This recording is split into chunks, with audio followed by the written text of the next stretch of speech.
तो चलिए आज फिर हम एक और नए सवाल की शुरुआत करते हैं और ये सवाल भी काफ़ी इम्पोर्टेंट है और बार बार एग्जाम में पूछा गया है। आप सवाल को पहले रीड करिए, उसके बाद वीडियो को पॉज करके खुद सवाल को करने की कोशिश कीजिए। अगर आपसे सवाल नहीं हो रहा है तो उसके बाद आप सॉल्यूशन देखिए, उसके बाद आप सवाल को करिए। चलिए सवाल पढ़ते हैं। ए जमा बी मिलकर किसी काम को 5 दिन में कर सकते हैं। अगर ए अपनी अक्षमता से 2 गुना और बी अपनी अक्षमता का 1/3 गुना काम करे तो काम 3 दिन में खत्म हो जाता है। बताओ ए अकेला काम को कितने दिन में समाप्त करेगा। ये आपका क्वेश्चन है जी। ठीक है, इसने बोला है ए जमा बी मिलकर किसी काम को 5 दिन में कर सकते हैं। आपको पता होना चाहिए शुरुआत में टोटल वर्क जो होता है वो होता है एफिशिएंसी इनटू डे। ठीक है जी, एक छोटा सा फॉर्मूला है हमारा, ये आपको याद रखना पड़ेगा। टोटल वर्क हम कह सकते हैं आपका एम इंटू डे, यानी man into day total work होता है। तो शुरुआत में उसने कहा है ए जमा बी मिलकर किसी काम को 5 दिन में कर सकते हैं। अगर मैं बात सॉल्यूशन की बात करूं, ए जमा बी मिलकर, ए जमा बी मैन हो गए इंटू डे, कितने दिन में 5 दिन तक किसी काम को कर सकते हैं। ठीक है, टोटल वर्क हो गया, ये आपका वर्क हो गया, टोटल वर्क हो गया। ए जमा बी मिलकर किसी काम को 5 दिन में कर सकते हैं। उसके बाद उसने बोला है यदि ए अपनी अक्षमता से 2 गुना कार्य करे, यानी पहले ए काम कर रहा था, बाद में क्या करेगा, ए अपनी अक्षमता का 2 गुना कार्य करेगा, यानी ए जो है वो 2a कार्य करेगा। ए अपनी अक्षमता का 2 गुना कार्य करेगा यानी 2a कार्य करेगा। और बी अपनी अक्षमता का 1/3 गुना काम करता है। बी कितना करता है, बी की जो भी एफिशिएंसी थी वो उसका 1/3 गुना कार्य करता है। ए 2 गुनी एफिशिएंसी से, बी 1/3 गुनी एफिशिएंसी से कार्य अगर करते हैं तो दोनों मिलकर काम को कितने दिन में समाप्त कर देते हैं, दोनों मिलकर काम को 3 दिन में समाप्त कर देते हैं। एम इंटू डे, ये भी टोटल वर्क, इस कंडीशन में भी टोटल वर्क, इस कंडीशन में भी total work upon total work हम बराबर रख सकते हैं। Total work is equal to total work. तो 5 की मल्टीप्लाई यहाँ पे 5a plus 5b is equal to हो जाएगा 3 2 जा 6a प्लस 3 से 3 कट जाएगा और यहाँ पे b आएगा। ठीक है जी, 6 को हम इधर लेके जाएंगे, b को इधर ले आएंगे, तो यहाँ पे 4b is equal to a हो जाएगा आपका, इनटू में 1।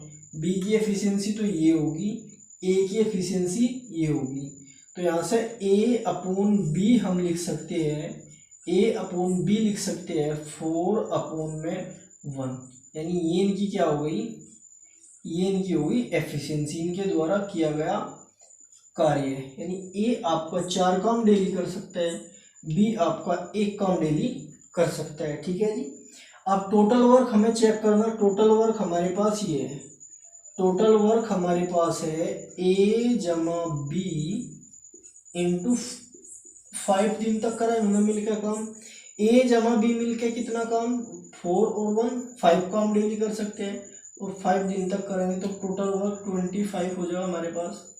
टोटल वर्क 25 हो जाएगा। और ये वर्क करना किससे, हमें ये वर्क करना है ए से, तो ए द्वारा लिए गए दिनों की जो संख्या होगी, ए द्वारा लिए गए दिनों की संख्या होगी, टोटल वर्क 25 अपॉन डेली कितना काम कर सकते हैं, 4 काम, तो इससे इसको डिवाइड करेंगे 6 से ही 1/4 डी, जिसका आंसर हो जाएगा। बताओ ये समझ में आया या नहीं आया। दोबारा रिपीट करके वीडियो को समझना।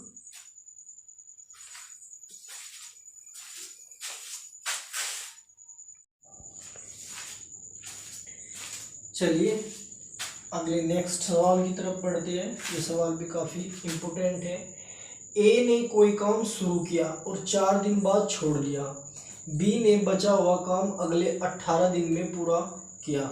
अगर ए ने 6 दिन बाद काम छोड़ा होता और बी ने बचा हुआ काम अगले 12 दिनों में समाप्त कर लिया होता तो ज्ञात कीजिए कि ए और बी अलग अलग काम को कितने दिन में समाप्त करेंगे।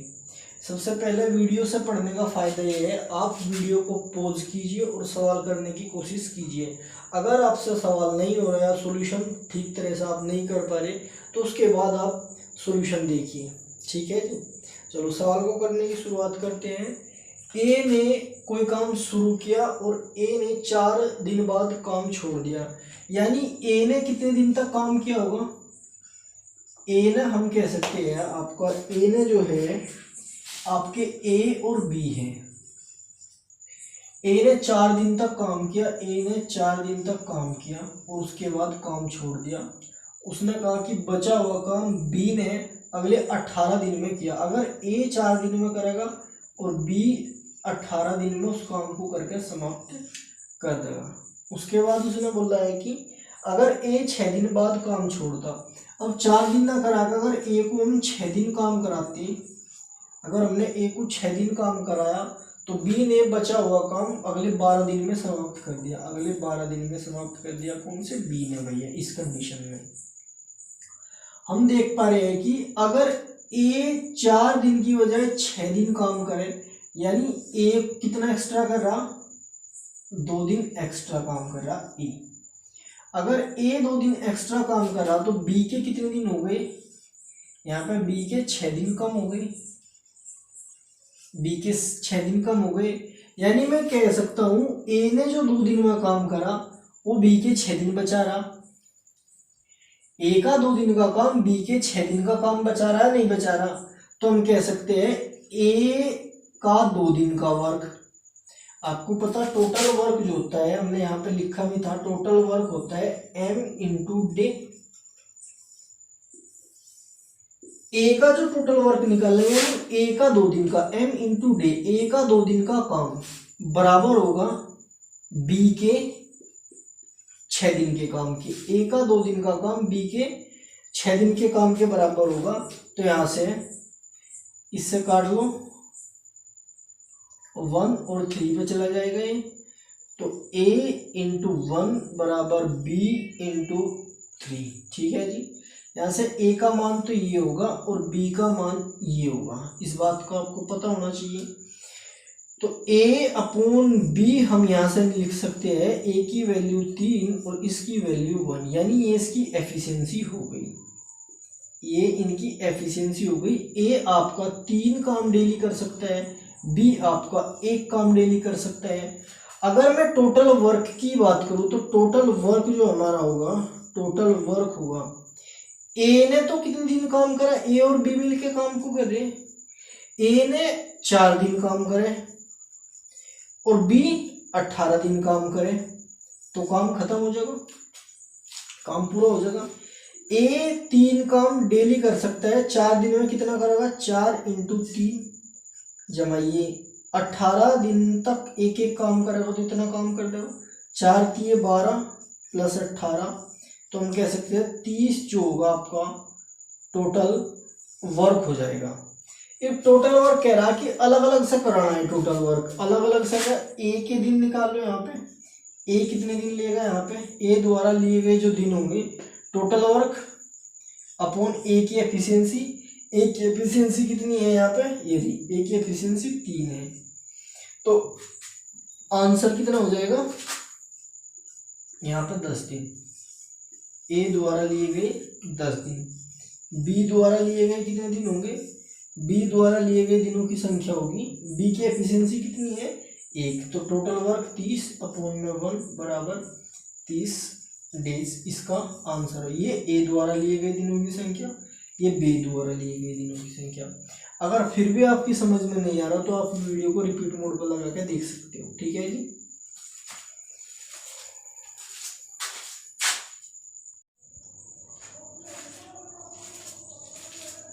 चलिए आज हम तीसरे सवाल की तरफ चलते हैं। ए अकेला किसी काम को करने में ए जमा बी से 27 घंटे ज़्यादा लेता है। बी अकेला उसी काम को करने में ए जमा बी से 3 घंटे ज़्यादा लेता है। तो ए अकेला काम को कितने घंटे में समाप्त करेगा। हमें ये नहीं पता कि ए जमा बी मिलके कितने घंटे लेते हैं, तो हमें मानना पड़ेगा ए जमा बी आपके कितने घंटे लेते हैं, एक्स घंटे। एक्स घंटे में काम को समाप्त कर देते हैं ए जमा बी। ए जमा बी मिलकर आपके काम को एक्स घंटे में समाप्त कर देते हैं। उसके बाद इसने बोला है ए जो है यहाँ पे, ए जो है आपका, ए अकेला किसी काम को करने में ए जमा बी से 27 घंटे ज़्यादा लेता है। अगर ए जमा बी एक्स घंटे ले रहे तो ए 27 घंटे ज़्यादा लेगा, यानी ये एक्स प्लस 27 घंटे लेगा। नहीं लेगा। और बी उसी काम को करने में ए जमा बी से 3 घंटे ज़्यादा लेता है, तो बी आपका एक्स प्लस के 3 घंटे लेगा, यानी 3 घंटे ज़्यादा लेगा। ठीक है, तो यहाँ से हम x का वैल्यू निकाल लेंगे। x का वैल्यू निकालने की एक ट्रिक होती है, x का वैल्यू निकालने की एक ट्रिक होती है। x इक्वल टू होता है अंडर रूट इसका और इसका 27 मल्टीप्लाई बाई 3, ये होगा अंडर रूट में 81 और इसका अंडर रूट होता है 9, यानी x का जो वैल्यू है वो 9 घंटे होगा। x का वैल्यू कितना होगा, 9 घंटे होगा। तो यहाँ पे a द्वारा लिए गए जो घंटे होंगे 9 प्लस 27 36 घंटे हो गए। b द्वारा लिए गए जो घंटे होंगे वो होंगे 9 प्लस 3 इक्वल टू 12 आवर्स हो गए। तो ये सवाल को करने की ट्रिक थी, इम्पोर्टेंट है, कभी कभार एग्जाम में आ जाता है, आप देख के जाना इसको। ठीक है।